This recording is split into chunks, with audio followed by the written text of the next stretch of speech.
This is not a test. This is your emergency broadcast system announcing the commencement of Phatts TV, sanctioned by PA Phatts and the non-genetically proven Sun. Any and all words have been authorized during the show. There is nothing off limits. Nobody is restricted from watching and participating in the show. It is a free-for-all. Commencing at the siren, any and all discussions will be legal for an extended period of time. Sports, politics, and any and all controversial topics will be talked about. You have been warned. May God be with us all.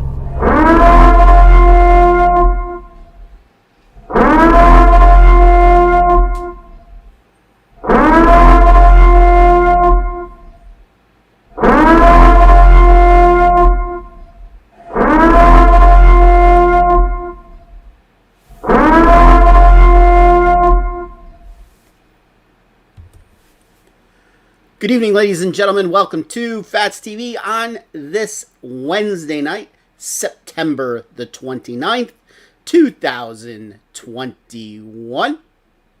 Beautiful early fall day here in southeastern, south central Pennsylvania. Joining me as always in the upper right-hand portion of your screen, or left, depending upon which way you want to look. From his underground bunker deep in the heart of Center County, Pennsylvania, the one, the only non-genetically proven Son. How's it going? It's going. It's going. We matched tonight. Both wearing white. So we're both in a white section this Saturday. No, we're just being racist. Oh. We are. So, nice, beautiful fall day up there, too, huh? It was a little warm. It was like 72. A little warm. Good stretch of fall weather around here in the high 60s, the low 70s coming up over the next week. So get out. If you're in our part of the country, get out and enjoy it. So, sports show tonight, but I do want to mention two political things very quickly. Very, very, very quickly. Both are designed to make you laugh a little bit, especially the second one. So the first one, for those of you that don't know, I grew up in the northeastern part of the state, in the same county that our president was born in, Lackawanna County. Now, for those of you that don't travel up that way, Route 81 goes through Lackawanna County. Major interstate, goes from Georgia all the way up to New York. The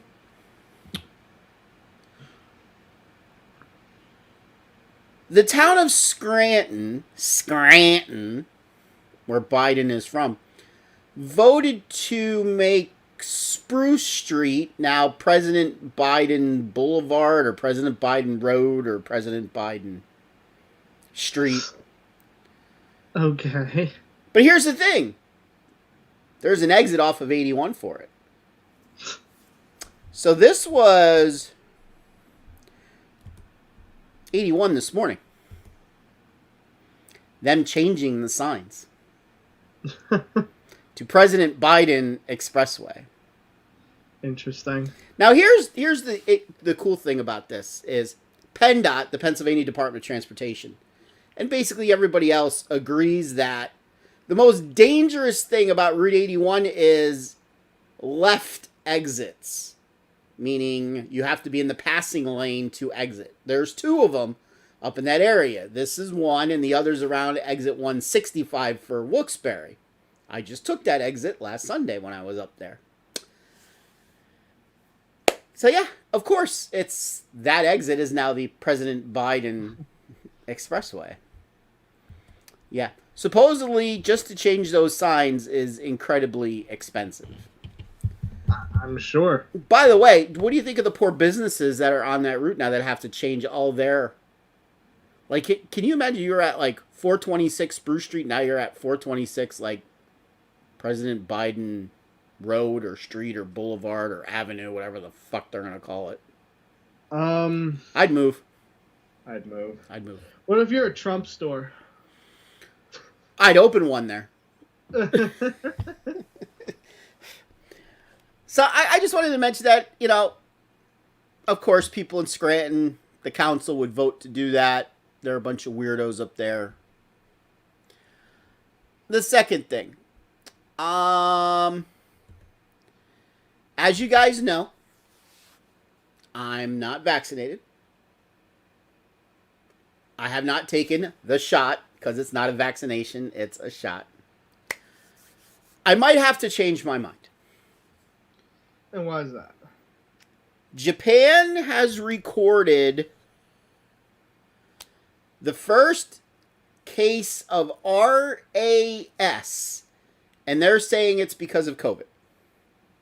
What is A RAS? 77-year-old man came down with this bizarre, rare condition of RAS.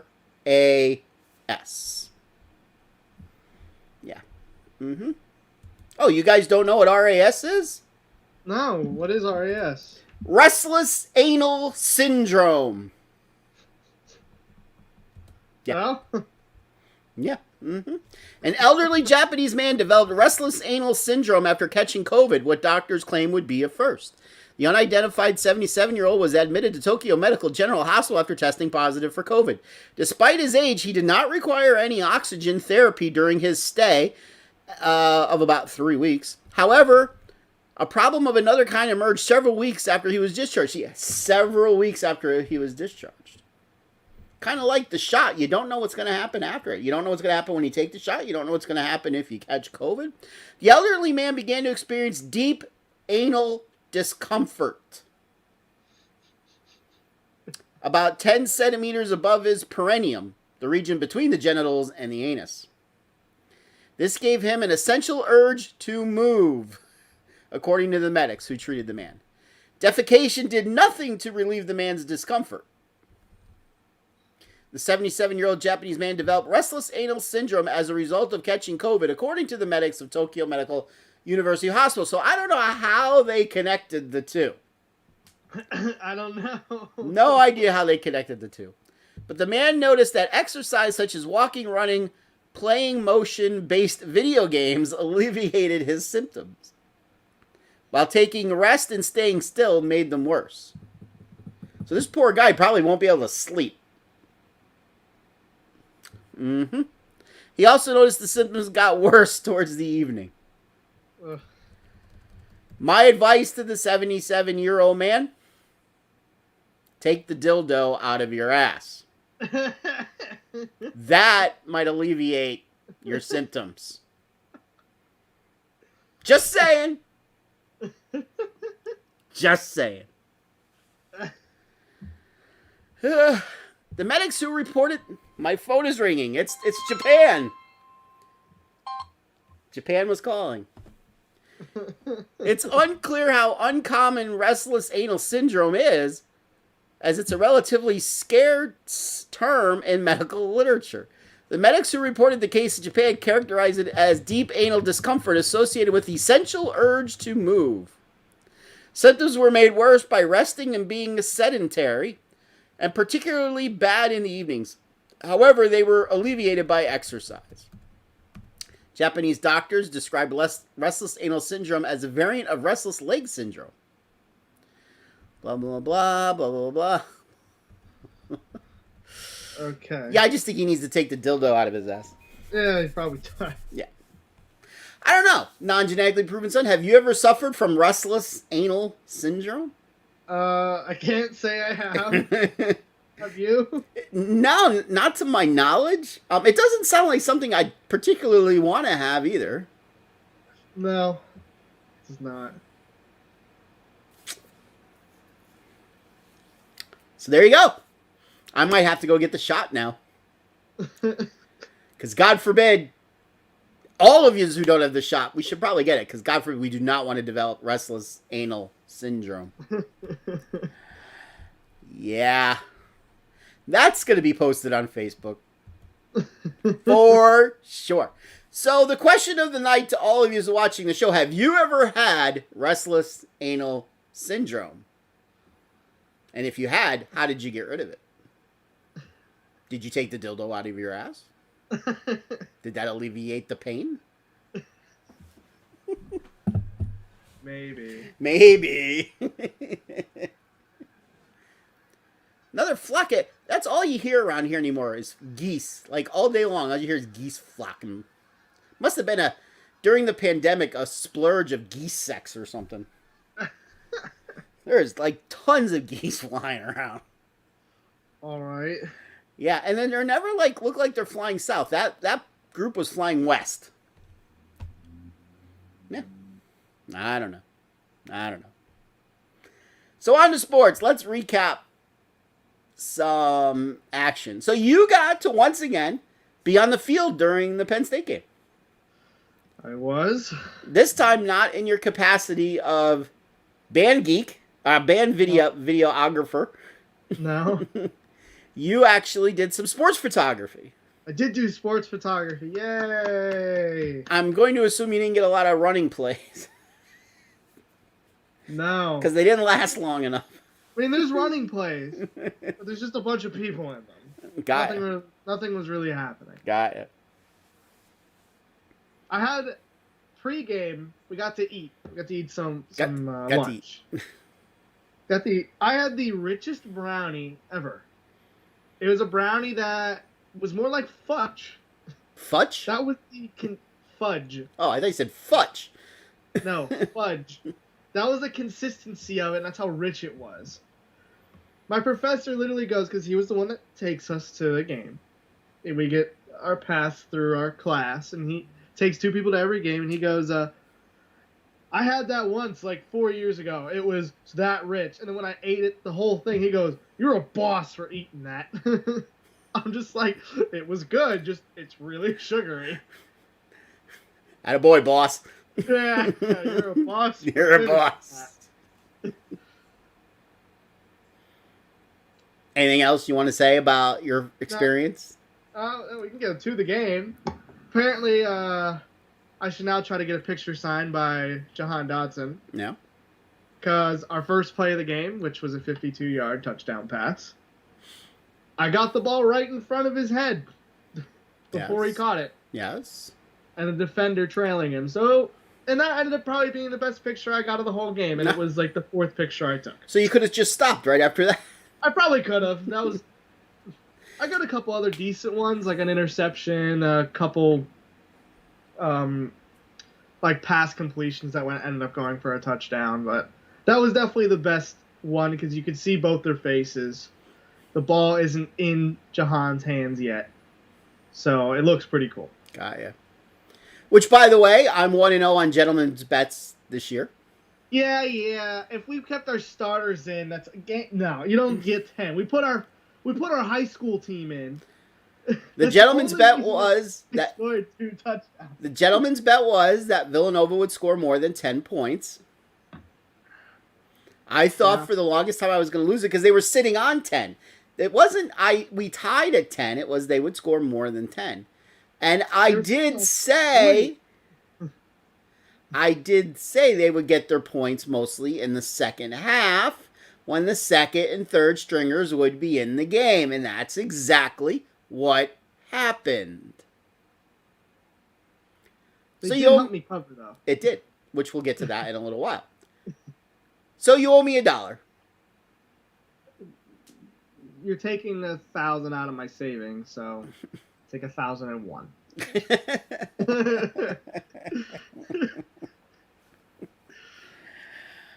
I'm going to Sizzler. Well, not on $1. I'll have to go to Waffle House. Ooh. There's no Waffle Houses up here, though. There should be. There should be. I'd go there at 2 in the morning when you're drunk. I think a lot of people would go there at 2 in the morning. There's a lot of places that people go at 2 in the morning here, but that would probably be one of the best. Yes, absolutely. So was there any other college games that first off, you probably didn't get to watch a lot of college. I did not because I was busy all day Saturday. No, I didn't really get to watch any other game. I watched the scoreboard. No. At halftime, I was able to have enough internet to pull up ESPN to see the scores. And other than that, no. I think I watched the Clemson game at night. Okay. I watched the Michigan State game later that night too. I was watching just anything. Mm-hmm. I was extremely happy that Clemson lost. Did you watch any pro games on Sunday? I mean, you had to do more filming or more picture taking on Sunday. I did. I watched all the noon games. Watched Red Zone. Then I watched the night game. I watched the Packers and Cisco. But I barely saw any of the 4 p.m. games because of volleyball. So if you recall, I said that there was a lot of games that I liked last week. You did. And that, you did tell me there was a lot of them. And then I was going to bet a lot of them, and I wound up having a losing week doing that. One of the plays that I really liked that I didn't put in my Phatts Phantastic Phive that I did bet, and thankfully I bought the 0.5 point. I'm a firm believer in buying half points. Was the over in the Kansas City LA Chargers game at 54.5. The Chargers, who the game was tied at 24-24, through some weird series of events, it was 4th and 4 with under a minute to go, and they decided to go for it. And once again, they got called for a penalty, of course, as the Chargers do. Backed it up to 4th and 9. They still went for it. The pass was incomplete, but Kansas City was called for pass interference. Rip. So the Chargers just had to run the clock out and kick a game-winning field goal. They chose not to do that and ran some plays and scored a touchdown with 30-some seconds left to go. And then they missed the extra point.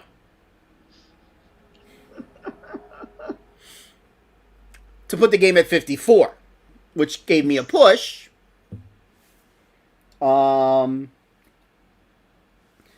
But why they don't just go for the game-winning field goal when who's the quarterback for Kansas City that you gave the ball back with 30-some seconds left in the game? Patrick Mahomes. Mahomes, yeah, he's pretty good. Yeah, he's probably the best quarterback in the league. Yeah, he's pretty good. And he was able to get them in a position to win the game, and he threw a Hail Mary. And if you get a chance to watch that Hail Mary, there was mega pass interference called on that. The one Charger defender just decked Kelsey in the back. And the other guy literally bear hugged Tyreek Hill so Hill couldn't jump and get his arms up. He literally bear hugs him at like the 2-yard line.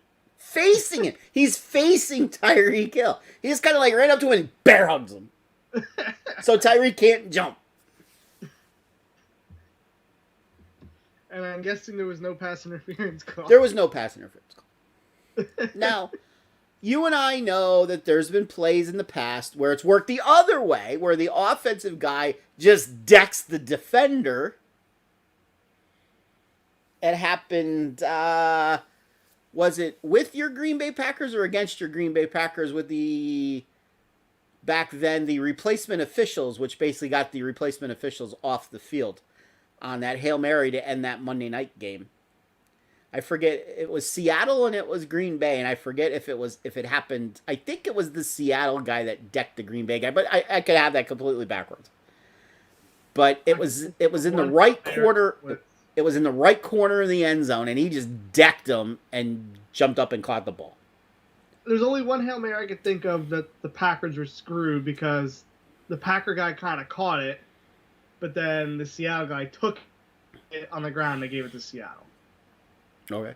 Because it might have been in the NFC title game, to be honest. So,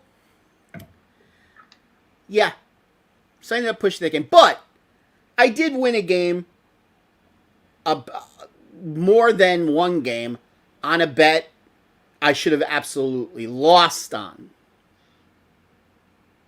Without a doubt. And that was the Detroit-Baltimore game. You picked him to kick a record field goal.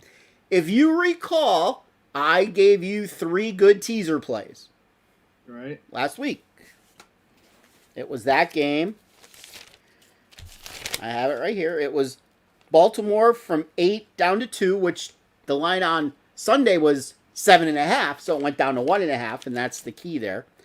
Arizona, minus 7.5, which actually went up to -8 to bring that down to -2. And Cleveland, minus 7.5, down to 1.5. So I ended up round robbing all of them. And they were my biggest plays, which I ended up winning them all. But should have never won that Baltimore game. If you go back and you watch, with 7 seconds to go, there's a delay of game penalty. Yeah. At least if you're viewing it on TV. So, listening to the officials, what they do is it's the back judge that calls the delay of game. When the clock hits 0, he is supposed to look to see if the ball's been snapped. If the ball's not snapped, he reaches for his flag, and if by the time he grabs his flag, the play is still not snapped, he throws the flag and blows his whistle. 1.57 seconds went by. They timed it. Between the time that clock hit 0 and the ball was snapped. 1.57 seconds.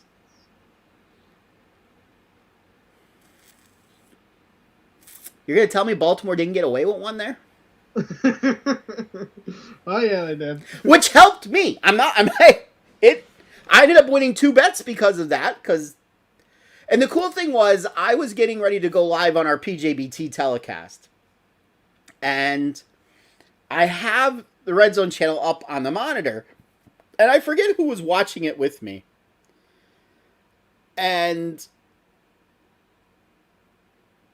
I saw the kick hit the crossbar and bounce up. From the angle, I couldn't tell it bounced up about as high as Jordan Spieth's flop shot did at the Ryder Cup. And then it went over, and I just went, "Oh my God, he made it!" And like about 8 people just turned around and looked at me because I said it kind of loud. Poor Detroit. Did you see the little hop that he put into it, too? I did. Well, you know why he hopped.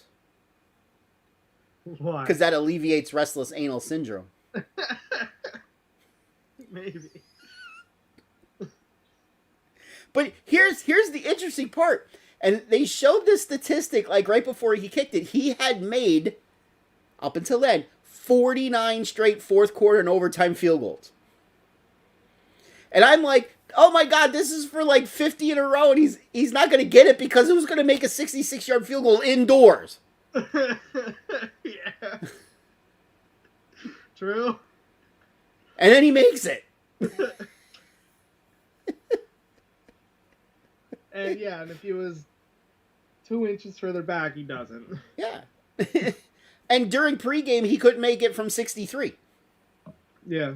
That's why he needed that little extra hop. And if you also notice, right before the snap, he takes a step backwards, too. Yeah. To get an even, a little bit longer.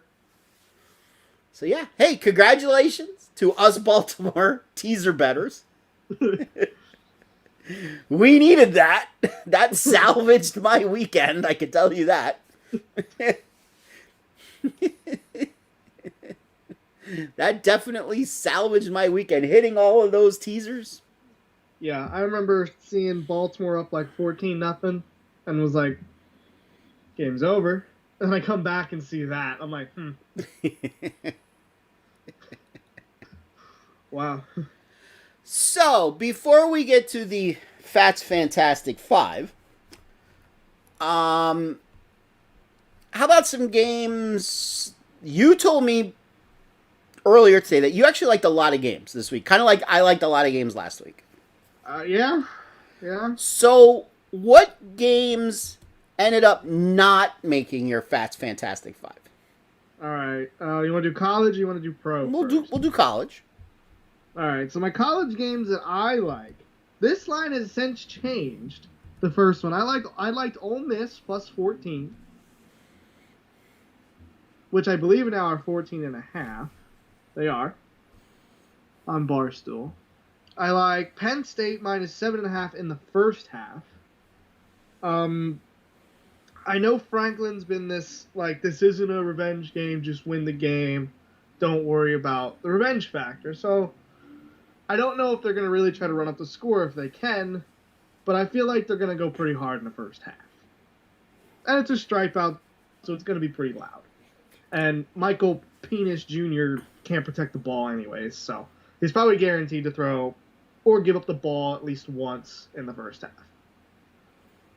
I like Iowa minus 3.5 going into Maryland. I like that game too. Then it didn't make my list either. I'll probably bet it. I'll buy the half point down to 3. Friday night games, but we all know what Penn State did to Maryland on a Friday night game a couple of years ago. Or whatever to nothing. Somewhere in the 50s to nothing. And Iowa's coming off of a, lack of better words, a shithouser game. So they're going to play a little bit better this week. Which I bet. I also like Georgia giving the 18.5 at home against Arkansas. Arkansas. Arkansas is number 8 in the nation, but they're not number 8 in the nation. They just came off a big win against Texas A&M in Jerry World, but Texas A&M didn't have their starting quarterback. Correct. So. I like Notre Dame getting 1.5 against Cincinnati this week. I don't like that game at all.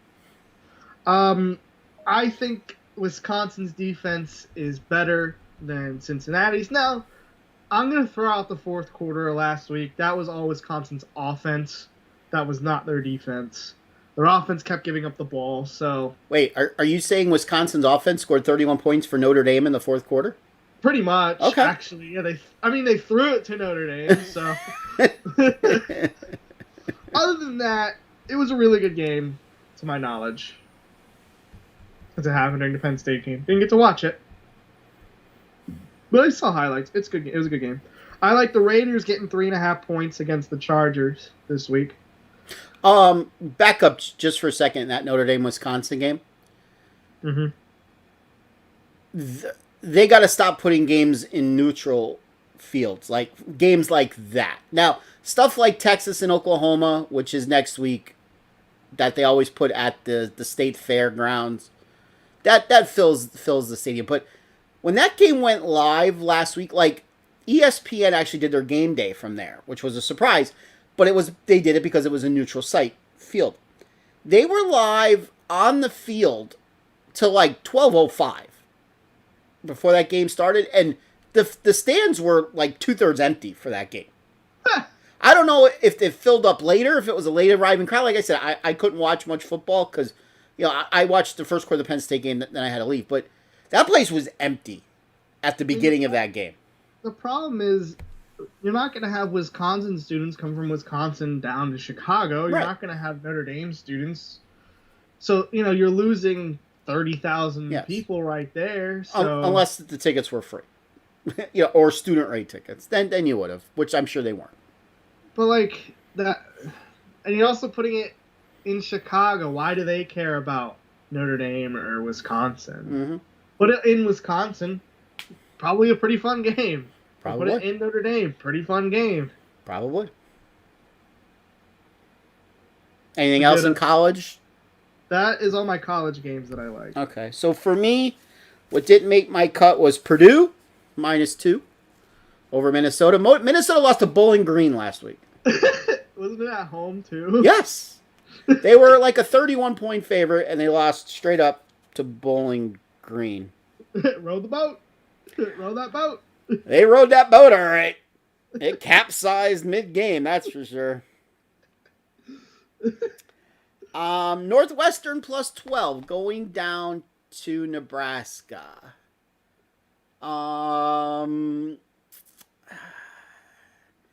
At first I just thought, it was way too many points. Nebraska was just coming off of a big game.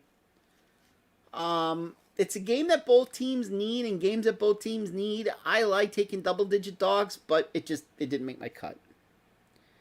The over in the Michigan State-Western Kentucky game at 64. Basically, this is the same over-under that Western Kentucky and Indiana had last week, when Western Kentucky, or one of the teams scored really late to push that game over. Colorado plus 7.5 at home against USC. I was going to play that game, and then I read that Colorado's last 3 games are averaging less than 100 yards passing.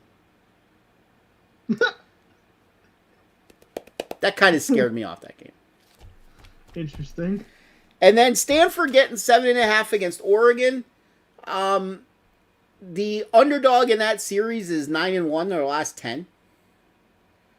Well, I'm going to be rooting pretty big for Stanford because we really need Oregon to get a loss. Yes. But I liked Stanford last week against UCLA, and they didn't play a very good game.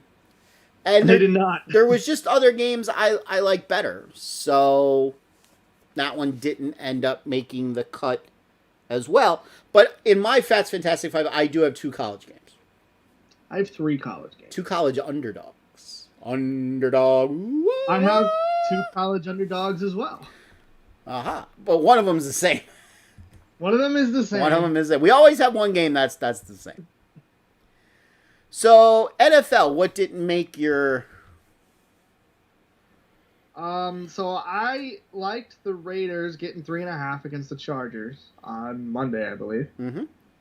I don't know. The Raiders just seem to be able to keep winning/covering.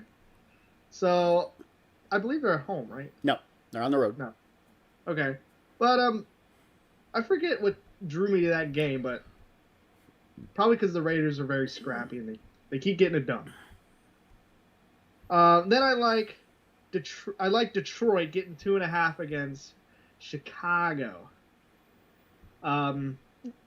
Let's remember how many net yards did Justin Fields have last week? Wait. I know this.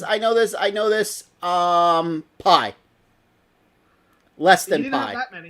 He didn't have that many. He had 1. Yeah. He had 1. 65 yards passing, and he was sacked 9 times for negative 64. So he had 1 net yard passing. What a great debut. And if he starts again, which 50-50. And Detroit was coming off of, well, a shitty loss. Game they should have won. And they played well. So they did. I think they could have beat. I think they're going to beat Chicago. If the male Shirley Temple gets the start, does that change your opinion? Is that what wound up keeping you off this game? Is because you don't know if Justin Fields or the male Shirley Temple is starting? Yeah, if he starts, it's a toss-up. Got ya. Okay. Any other pro games? Those are the only 2 programs that did not. All right. So the ones that kept me off was I really like Carolina catching 4.5 at Dallas. What kept me off that game is the unknown status of McCaffrey. That's a pretty big unknown. Yeah. But if he plays, I really do like the 4.5 with Carolina. Yes, I know Dallas just came off. Plus, let's not forget, Dallas played Monday night, Carolina played Thursday night. So you're giving Carolina 3 more days of rest. And I'm catching points. I mean, even if McCaffrey doesn't play, I'm probably going to still bet the game. I mean, I just... You got an undefeated team. Yes, Dallas looked good against Philly, but, It's Philly. Yes. They don't have a defense. But speaking of Philly, I'll take him against Kansas City. I'll buy the 0.5 point up to 7.5. Again, Kansas City can't cover a spread. They're what, like 1 for 13 now? Going back to last year? Yeah. One for 11, 1 for 12, 1 for 13, something like that. They can't cover a spread. Yeah, I don't know. At 7 though, so I think they can cover the spread. But you don't. In the world of betting, take it from someone who's been betting for a long time. You never bet into a streak against it. You always bet with the streak if you're going to bet. You never say, "Oh, this is going to be the game where the streak is going to end." Kind of like the St. Louis Cardinals last night won their 17th game in a row. You got to be a fool to bet against the St. Louis Cardinals right now. You keep betting with the streak until it ends. That's just the way you do it. So I will do the same. I'll take the Eagles. Now, what I'll probably end up doing though, especially if it goes up to 7.5, is I'll tease Kansas City down to 1.5. I'll absolutely do that. Because Kansas City should win. If Kansas City loses this game, there's a problem. They dropped to what, 1-3? Yeah, there's and they are much better than the Eagles. If you recall, I had the Eagles winning 3 or 4 games this year. Yeah, and they're keeping it. They're keeping themselves in games. I mean, except the Dallas game, they ended up getting kind of routed. Yeah. I do like. I didn't play it. Tampa Bay to bounce back. They're given 7 against New England. A lot of points, but interesting stat, if Tampa wins this week, this will be the 100th head coach that Tom Brady has beaten. He's beaten 99 different head coaches.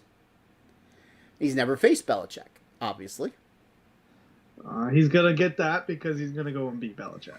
So far this year, rookie quarterbacks are 1 win, 12 losses. That 1 win being New England against the Jets, which both teams had a rookie quarterback playing. So one of them was going to get a win unless it was a tie. So other than that, they've had 12 losses. I don't know how, but the Jets I think are worse this year. They are bad. Well, if you go back and look at my schedule, I had them being not good at the beginning of the year and then getting better. You have a rookie coach with a rookie quarterback and an offensive line that has to gel. When that happens, you don't start well. That's just the way it goes. Hey, but look on the bright side. You're just as good as the Colts. Yeah, I mean, look at Jacksonville. You know, you have one of the best college minds in the game with one of the best college quarterbacks ever. They're getting blown off the field. Yeah, they don't look very good at all. No. They really blew it against the Cardinals last week. They tried. And I did like the over 52 in the Raiders-Chargers game, but the Chargers have been playing unders at home lately. It's interesting. I had the over in the Chargers-Dallas game 2 weeks ago, and it didn't even come close. Now, granted, the Chargers had 2 touchdowns called back, but even if they get scored, the game still goes under. Teaser plays that you might want to play. I love teasing Cincinnati down to 1.5 tomorrow night.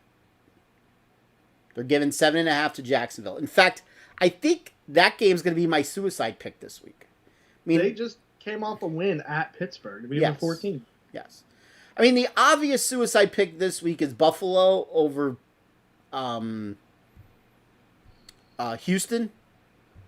But I want to save Buffalo till later in the year. So the next, to me, obvious pick is Cincinnati over Jacksonville. I mean, with a little luck, Cincinnati's 3-0.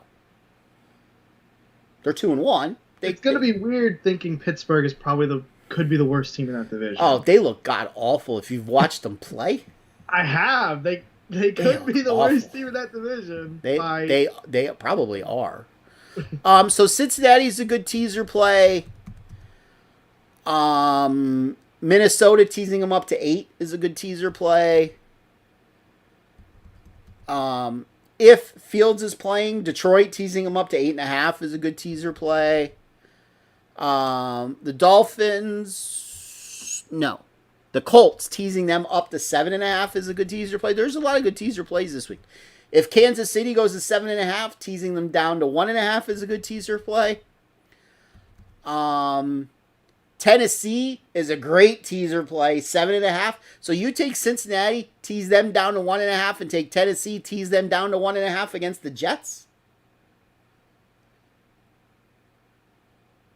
Give me the Saints, also teasing them down to 1.5 against the Giants.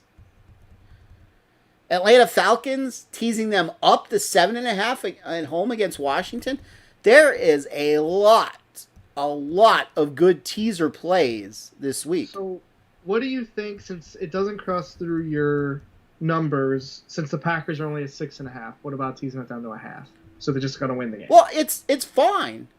it's fine, but the idea of teasers is being able to tease it through two key numbers, Right. and you don't That's get why to tease it through. So the thing is, other than 3 and 4, how many? Like, you don't see a lot of 1-point games. You don't see a lot of 2-point games. You see 3s and 4s. You hardly ever see a 5-point game. You see some 6-point games. So the whole idea of teasing is, obviously, the three most numbers that you get are 3, 4, and 7, where, you know, the difference between the two teams' score ends in either 3, 4, or 7. So if you could tease through all 3 of those numbers, that's the key to be able to do that. Obviously, 3s and 7s more than 4s. But if you're going to tease through 3 and 7, you're also going to tease through 4. Right. So you're not teasing teams. Like, when you're betting, the whole key to betting is you're not betting the team, you're betting the number. That's the whole key to betting. People who are successful in betting, that's what they do. They don't bet the team, they bet the number. Are they getting a good number? So being able to tease through the two key numbers, you're getting a good number. Now, books have caught on to this, and you're paying a lot of vig to tease. In Pennsylvania, you know, if you don't know, in Pennsylvania, sports betting is legal now. There's about 13 different books now in Pennsylvania. Depending upon the book you play at, you could be laying like minus 135 to tease two teams. That's insane. To pay a 35-cent vig, that's 1/3 of your bet. That's nuts. That's nuts. Some places offshore, if you do your games on Tuesday, you could bet teasers with no vig. Or a 5-cent vig, or even a 10-cent vig. You're not going to find that in Pennsylvania, I can tell you that. That's why it's always important to shop around for lines. You know, for people who bet, you know, I have this, I have this one place, or I have this one guy, if you want to do it illegally. Me, if I really wanted to, I literally have 15 places where I could go shop lines. 15. If I really, really wanted to. Take the time, which I don't have. But I literally have an account at every Pennsylvania betting establishment except one. And I had an account there and then I closed it at one time. So I can find the best lines. Because if I'm going to bet $100 on a game, let's say, and my line at Barstool, where we use our lines for, is 7.5 plus 105, let's say. So if I bet 100 and my team wins by 8 or more, I win 105. Well, another book, I might be at 7 minus 110. So now I'm laying 110 to win 100, but now I got the protection of a push at 7, where at the other book it's a loss. Or you might find another book where it's 6.5 minus 120. So now for an extra $10 on the 100, if it lands on 7, now I'm a winner. So it all depends what your betting philosophy is. Where shopping around is good. And yes, I do have a couple offshore books as well that I've had for years and years and years and years and years before it became legal in the state of Pennsylvania. I will say it's a lot harder to get money into them these days. Used to be easy. It ain't easy anymore.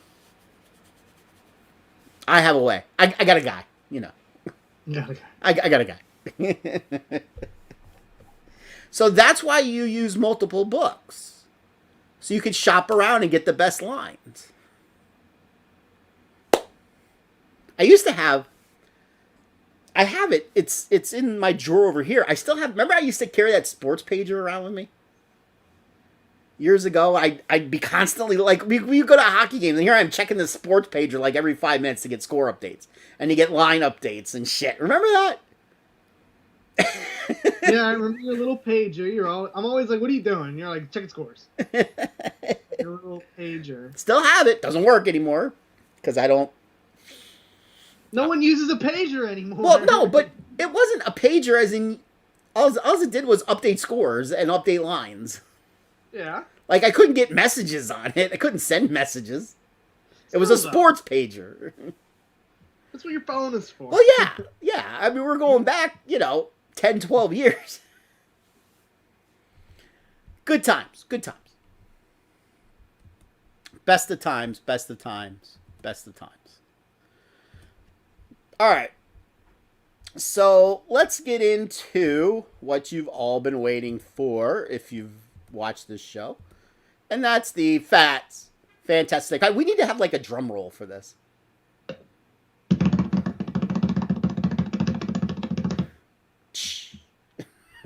you go. The Phatts Phantastic Five for the week. So, to recap last week's, I had my first losing week of the season. Woo! I'll admit. Very on par week again. I'll admit. Yes, you had another 3-2 week. You did. Another 3-2. So your picks last week, you had the over 54.5 in the Villanova Penn State game, which because Villanova got that late touchdown. I covered late. You had Wisconsin minus 3.5 in the first half. I did not like that pick from the start. Didn't like it at all. Did not like it at all. I didn't like Notre Dame at all. I know. I thought Notre Dame was overrated. They still are. Yep. I didn't like it at all. You had Auburn minus 27. I had Auburn minus 27. Oh, boy. Auburn tried to lose to Georgia State. Yes. We both thought they would do what Auburn's been doing at home all year against weak teams. Roll them. They did not. You had Rutgers going into the big house getting 20.5. They lost by 7. Good bet. That was a great bet. I hope you actually put some money on it. No. They were down 14 early. I got a little nervous. And I looked at the score after the game. I'm like, yeah. And then in the pros, you had Arizona minus 7.5 over Jacksonville, which they were losing in the third quarter, by the way. I saw the 68-yard attempt, and I'm like, what are you doing? And then they returned it. For a touchdown. Yes, they did. And I was like, bro, I'm going to lose by less than 7 now. Because you had to do that. Why don't you just throw a Hail Mary? Do you remember where we were the last time we saw that happen? I remember it right where we were at. I remember the game we were watching. Was it the Auburn-Alabama game? Yep. Where were we? I don't know, but I love the commentary. We were eating dinner before we went to a hockey game. Where were we eating dinner? Where were we eating dinner? Yes. Was it a Royals game? Yep.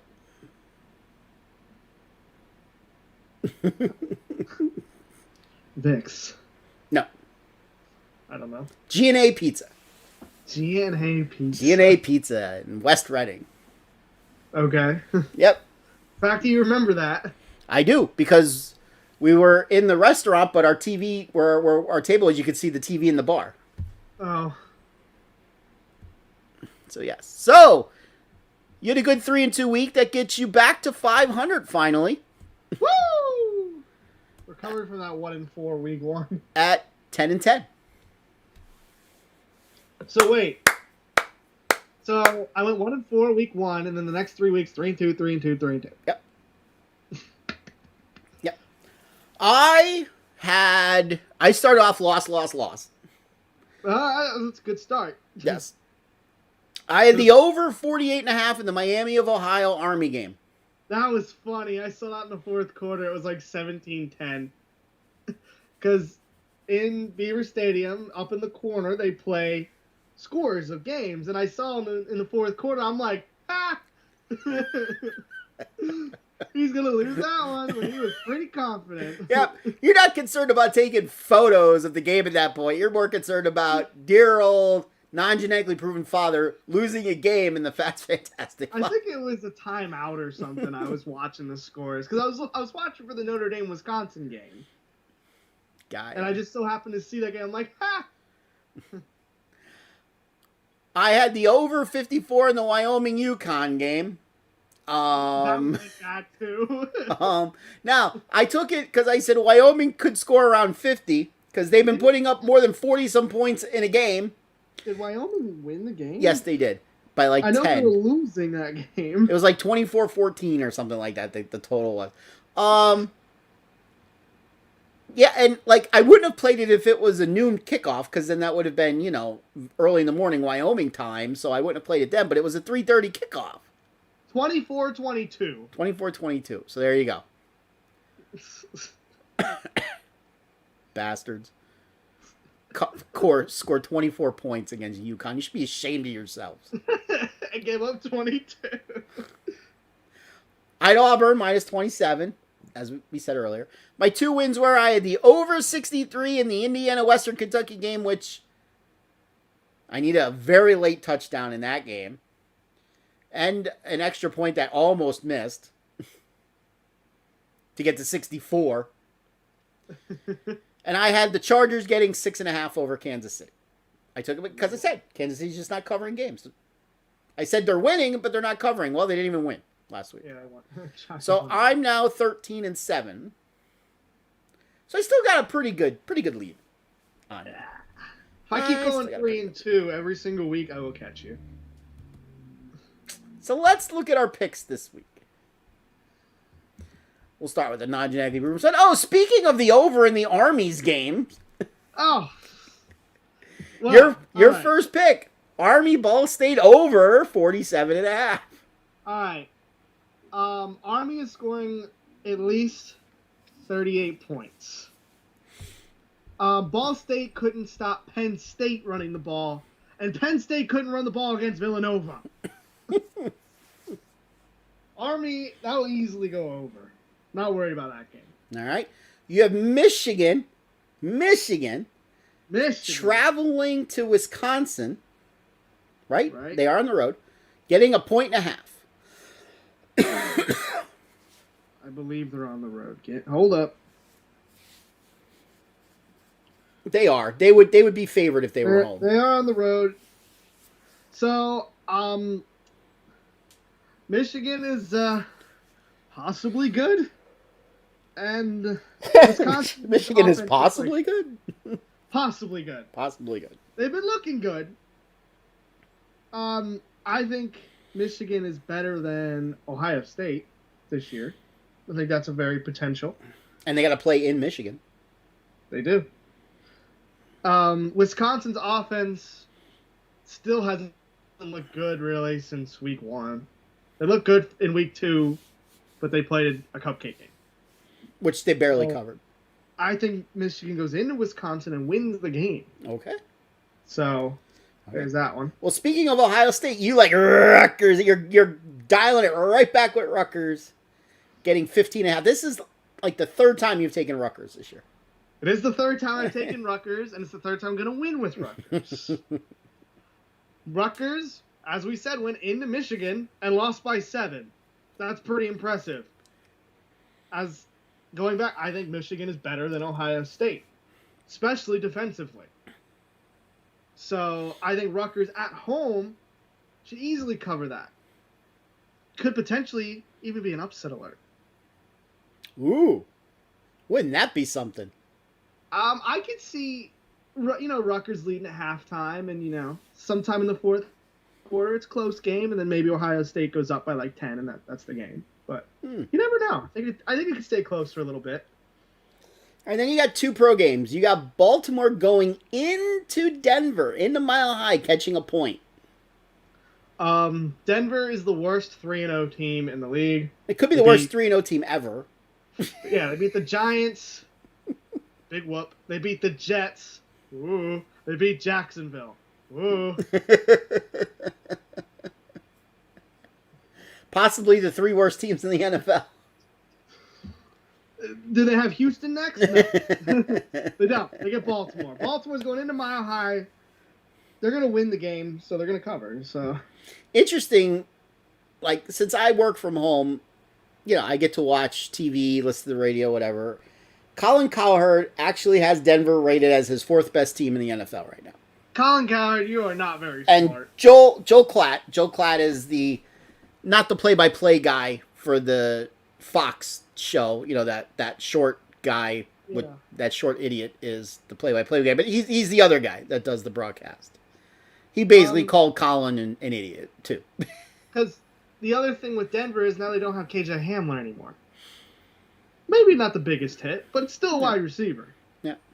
Still a starter. Well, we'll definitely find out if Denver's for real this week. Yeah, if Denver goes and wins by 7, I'll tip my hat because they're not going to. Okay. We'll find out. Speaking of 7, your last pick, you have Green Bay -7 against Pittsburgh. Yeah, I've really flipped on Green Bay, haven't I? Slightly. Hey, they did go into California and win last week. Yeah, Aaron Rodgers, 30. You gave him too many seconds. You gave him 34 seconds Yes. to score, and somehow he actually did it. Well, he just throws it to Devontae Adams constantly, and that's it. Yes. There's 2 players on the team, Aaron Rodgers and Devontae Adams. Let's be honest. Mm-hmm. But Pittsburgh looks terrible. They do. They lost by 14 to the Bengals at home. Yes. They They lost to Vegas by about the same amount at home. So I think it's alert time. Big Ben needs to get out of there. He needs to retire. They need to move on from him. But since they haven't, Green Bay will run the house with Pittsburgh. They'll win by 15 or more. As bad as Penn State rushing is, Pittsburgh may be worse.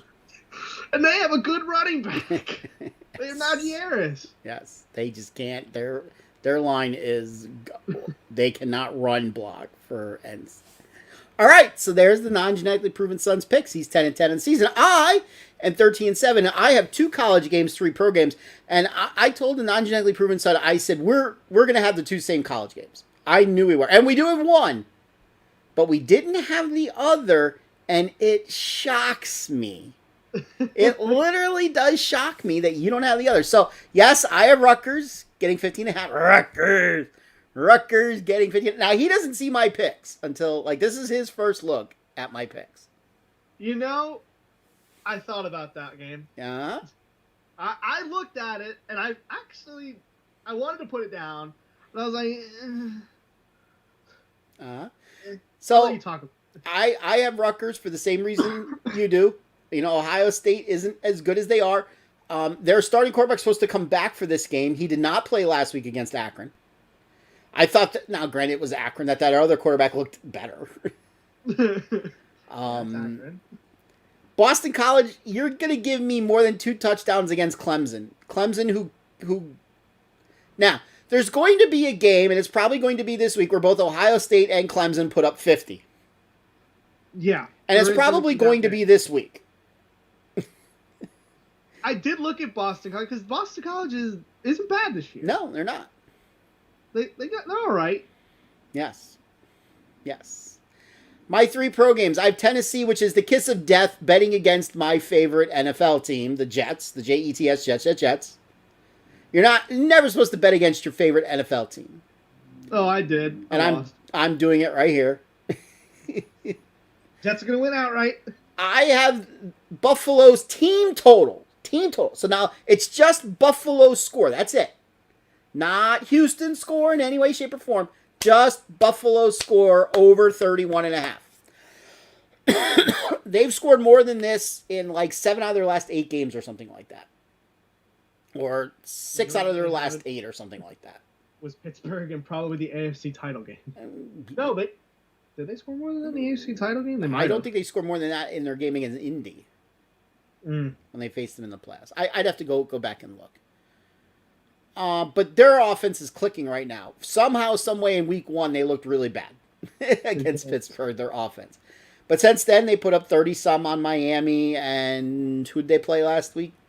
They put up 30-some on them as well. I don't know who they played last week.